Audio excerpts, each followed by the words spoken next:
Bismillahirrahmanirrahim. Assalamualaikum warahmatullahi wabarakatuh. Baiklah anak-anak, selamat jumpa kembali dengan Pak Audi. Tetap jaga kesehatan, selalu pakai masker, sesering mungkin cuci tangan, dan selalu jaga jarak agar kita terhindar dari corona. Baiklah, pada kesempatan kali ini kita akan mempelajari atau melanjutkan materi kita tentang listrik statis.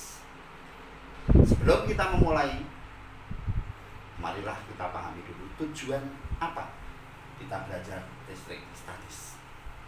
Nah, tujuan kita nanti agar setelah kalian mempelajari listrik statis, kalian paham, kalian bisa menerapkannya dalam kehidupan sehari-hari. Baiklah, kita mulai untuk memahami listrik statis. Maka saya ingatkan terlebih dahulu. Dulu kalian pernah belajar tentang bagian terkecil dari suatu makhluk hidup yang kita sebut dengan sel. Nah, di dalam sel itu ada bagian-bagian sel, yaitu ada dinding sel, inti sel, dan lain sebagainya. Maka pada pelajaran listrik ini, bagian atau partikel terkecil dari sebuah benda itu kita sebut dengan atom. Jadi atom adalah partikel terkecil dari suatu benda. Sama dengan sel, atom juga punya bagian-bagiannya. Bagian atom yang pertama adalah kulit atom. Bagian yang kedua adalah inti atom. Nah, kulit atom diisi oleh partikel yang namanya elektron. Saya lambangkan dengan E min. Sesuai dengan muatannya nanti, bahwa elektron bermuatan negatif. Sementara inti atom atau kita sebut nukleon mempunyai bagian yang pertama proton, yang kedua neutron atau netron. Proton dilambangkan dengan P dan bermuatan positif. Netron atau neutron netral atau tidak bermuatan. Sehingga secara total atom ini, intinya atau inti atom ini bermuatan positif, kulitnya yang berisi elektron negatif. Nah, berdasarkan teori atom Bohr, model atau bentuk atom itu seperti ini, digambarkan seperti ini. Di tengah ada inti yang isinya proton dan neutron. Protonnya jumlahnya berapa nanti tergantung dari atom apa, neutronnya juga demikian. Dan di luarnya ini ada lapisan-lapisan kulit. Kita ingat seperti tata surya. Ada kulit pertama, kedua, ketiga, keempat, dan seterusnya. Dinamakan K, L, M, N, dan seterusnya. Masing-masing kulit berisi elektron sesuai tingkat energinya masing-masing. Kita tidak membahas ini, kita akan mengenal bahwa nanti elektron yang terletak di kulit atom paling luar dinamakan elektron valensi. Dan elektron valensi ini dapat berpindah dari satu atom ke atom yang lain. Nah, dengan kondisi seperti ini gambarannya untuk listrik diam atau listrik statis nanti, pertamanya kita akan mengenal istilah atom netral. Jadi semua atom itu dikatakan netral, yaitu jumlah positif dan jumlah negatifnya sama.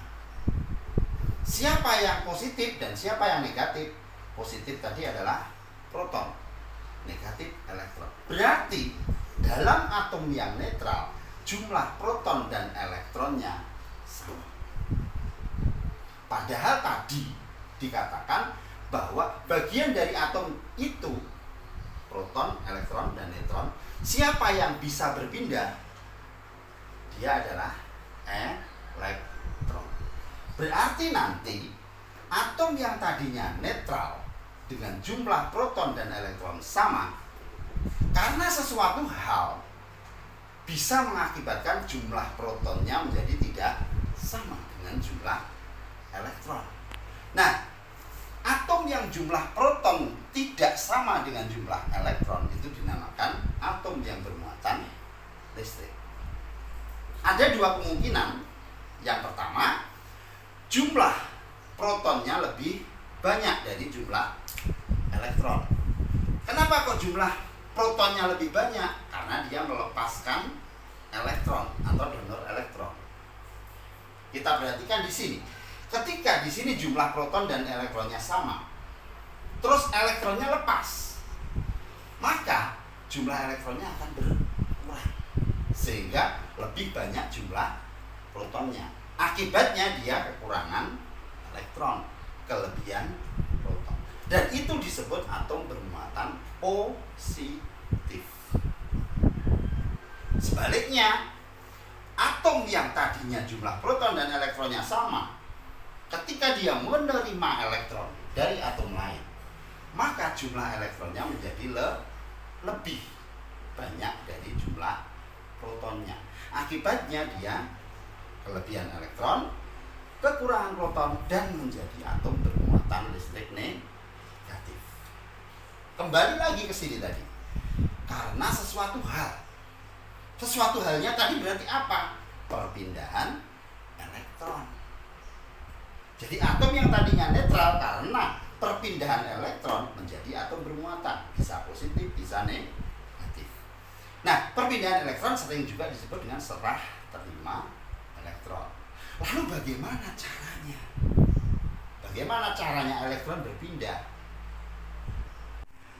Baiklah, tadi bagaimana caranya elektron itu bisa berpindah? Berarti kita akan belajar tentang cara memberi muatan listrik pada benda. Kenapa benda? Tadi yang dibicarakan atom. Ingat, atom bagian terkecil dari benda. Bagaimana memberi muatan listrik pada sebuah benda? Ada dua cara. Yang pertama, digosok. Karena dengan cara digosok, maka nanti akan terjadi perpindahan elektron. Berarti ada dua benda, yaitu penggosok dan yang digosok. Gambarnya seperti ini. Ini misalnya yang digosok, ini penggosoknya.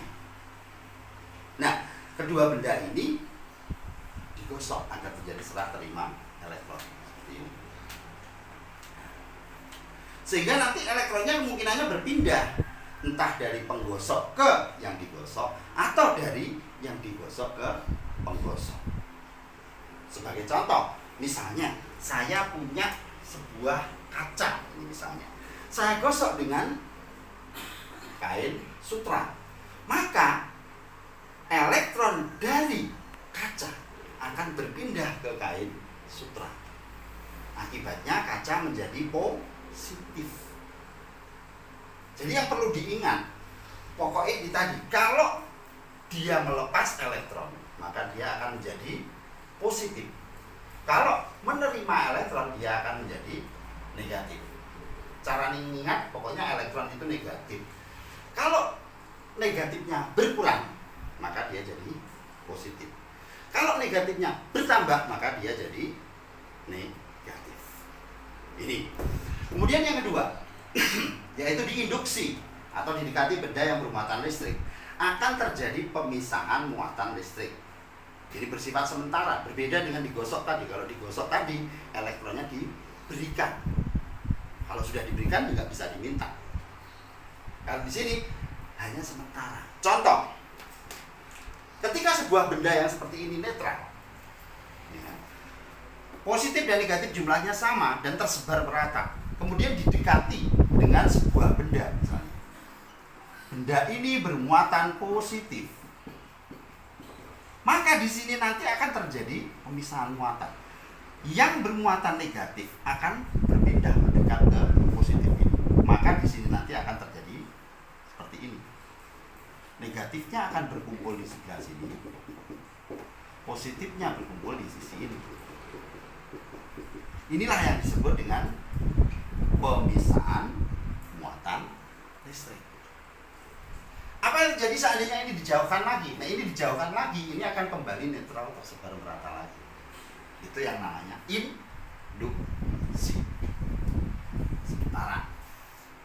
Nah, berikutnya kita coba memahami sebuah benda yang sudah bermuatan listrik itu pasti memiliki medan listrik.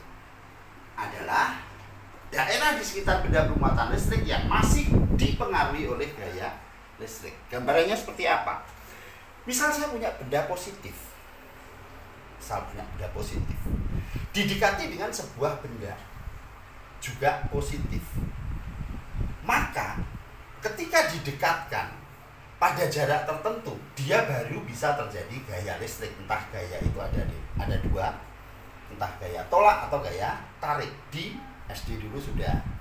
Untuk muatan senama dia akan tolak menolak, yang tidak senama akan tarik menarik. Seandainya ini positif, didekatkan positif pada jarak sedemikian misalnya, belum terjadi gaya tolak menolak.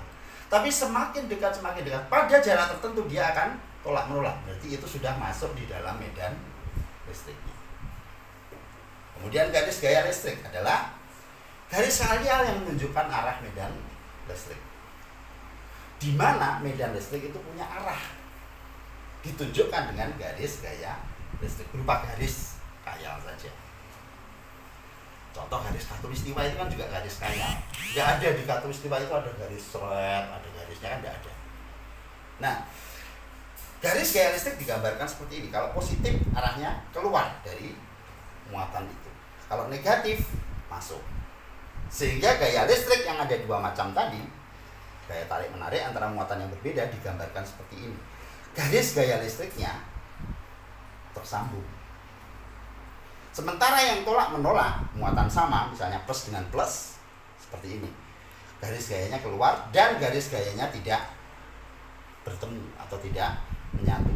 Sementara yang negatif dengan negatif sama, cuma arah garis gayanya yang berbeda. Baiklah, sekarang kita lanjutkan untuk menghitung besarnya gaya kolom atau gaya listrik. Tadi disebut gaya listrik ada dua, tarik menarik dan tolak menolak. Berapa besarnya gaya tarik dan gaya tolak akan ditentukan oleh hukum kolom ini, yaitu F sama dengan K-1 Q2 per R kuadrat. Ini secara matematis, bahwa besarnya gaya kolom F, yang satuannya Newton, sebanding dengan hasil kali kedua muatannya.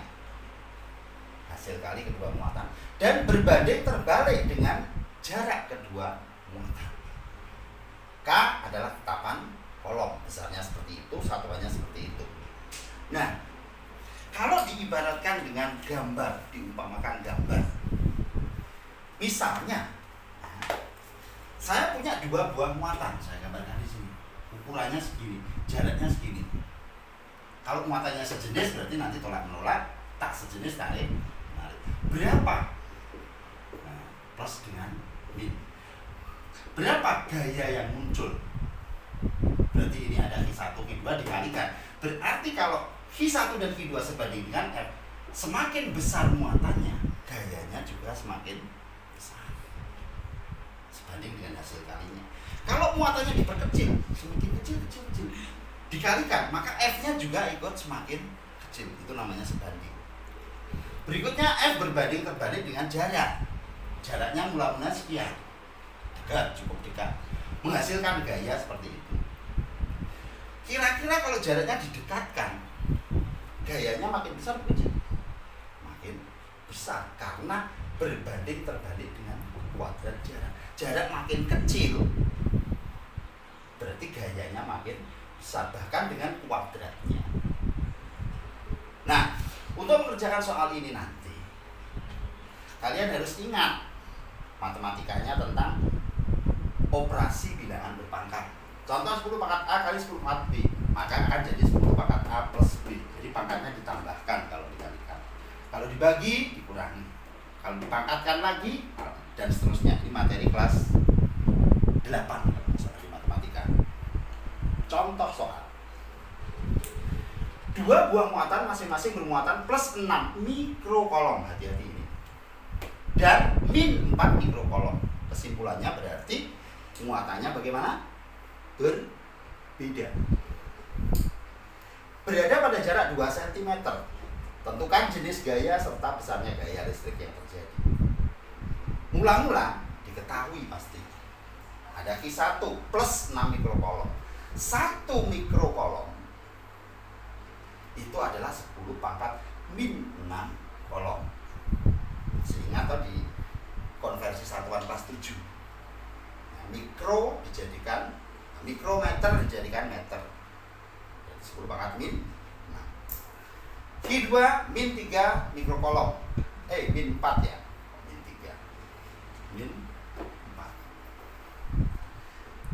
Jadikan kolom 4, 10 min 6.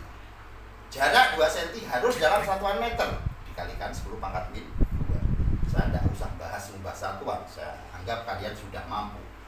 K, tetapan kolomnya harus hafal 9, 10, 9. Ditanya jenis gaya dan besarnya gaya. Jenis gayanya, karena muatannya berbeda, mesti gayanya gaya tarik. Besarnya gaya dirumuskan F sama dengan K I 1 I 2 per R kuadrat. Masukkan K-nya ini I1, I2 per R-nya ini dikurung, dikuadratkan. Hati-hati. Masuk, angkanya dikumpulkan 964 per 2 kuadrat itu 4. 10 pangkatnya saya kumpulkan. 10 pangkat 9 kali 10 min 6 kali 10 min 6. Berarti ditambahkan 9 tambah min 6 masih 3. Ditambah min 6 lagi masih min 3. Yang atas 10 pangkat min 3. Yang bawah 10 pangkat min 2 dikuadratkan. Pangkat dipangkatkan. Dikalikan 10 pangkat min 2 min. Berarti 10 min 10 pangkat dibagi 10 pangkat. Dikurangi min 3 dikurangi min 4. Berarti masih 10 pangkat 1. 9 kali 6 kali 4 coret-coret 54 10 pangkat 1 540 Newton. Ingat nih, nilai F nanti kalau muatan beda mesti hasilnya negatif karena dikalikan, ya benar? Dikalikan plus kalau min mesti hasilnya nanti min, berbeda. Itu tarik menarik. Nah, F-nya nilainya plus karena muatannya sama, maka itu gayanya tolak. Karena di sini berbeda maka min gaya tarik menarik. Demikian untuk listrik statis. Untuk aplikasinya kita lanjutkan di bagian selanjutnya. Oke, sampai di sini dulu. Wassalamualaikum warahmatullahi wabarakatuh.